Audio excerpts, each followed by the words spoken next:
My name is Anel and I have 3 beautiful children.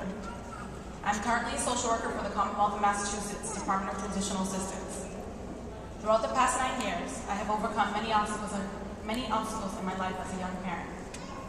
I was 16 years old and a senior in high school at Lynn Vocational Technical Institute when I got pregnant with my first son. I successfully graduated from high school and received one of the highest scholarships to continue my education. At this time in my life, I was living back and forth between my parents' homes. And my only form of income was public assistance and working about 15 to 20 hours at Chuck E. Cheese. I was able to continue my education due to the free daycare program that was offered to teen parents as long as they stayed in school full-time, which I did.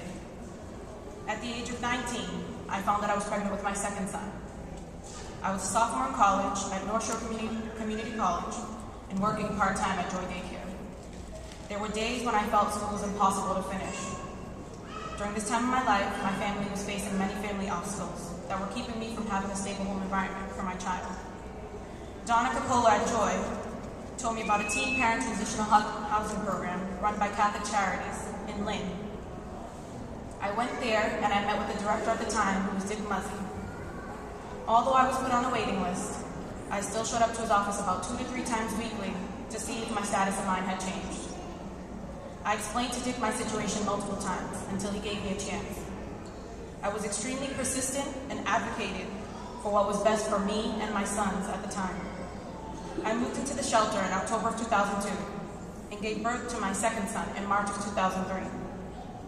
Catholic Charities gave me the opportunity to become a woman and a successful young woman and mother throughout living in the shelter. I was responsible for paying my own rent and my own utilities. I was able to work and go to school while my children attended Joy Daycare. And since I didn't have to pay for daycare, that took a huge financial load of stress off of me.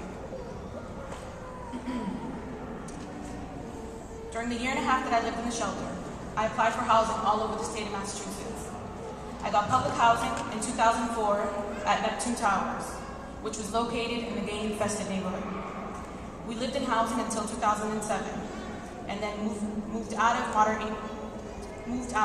into moderate income housing in Salem, Massachusetts. I knew that the more I furthered my education, the better the job I would have, and in turn, the better situation I could create for my boys. So in 2004, I applied to Salem State College and was accepted into the social work program. Throughout the years of completing my degree, my family was extremely supportive. Since then, I have completed my bachelor's degree and graduated with honors in May of 2009.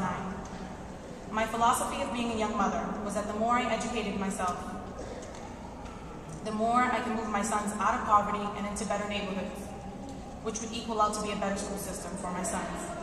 I was not a teen parent with my third, but I was a senior in college, 24 years old, 3 children, no longer living in subsidized housing or receiving assistance. My classmates used to look at me as if I had 15 heads when I told them how many children I had. What I'm trying to say to every young mother and father here today is that the key is you. If you truly have it in your heart and soul to succeed, it can happen. There are support programs and people who do believe in teen parents. Even though nothing is handed to you directly, you have to fight for it and advocate for you and your family to become successful. Help will not find you. You have to find the help you need. When times are tough, just please try to stay positive. And to the legislators and policymakers, and especially my family, I just want to thank you and everyone else that has fought or advocated for funding for all of us young mothers. Because these programs make and have made a difference in many communities, without these programs or my family, I don't know what my choices would have been as a young mother. Thank you.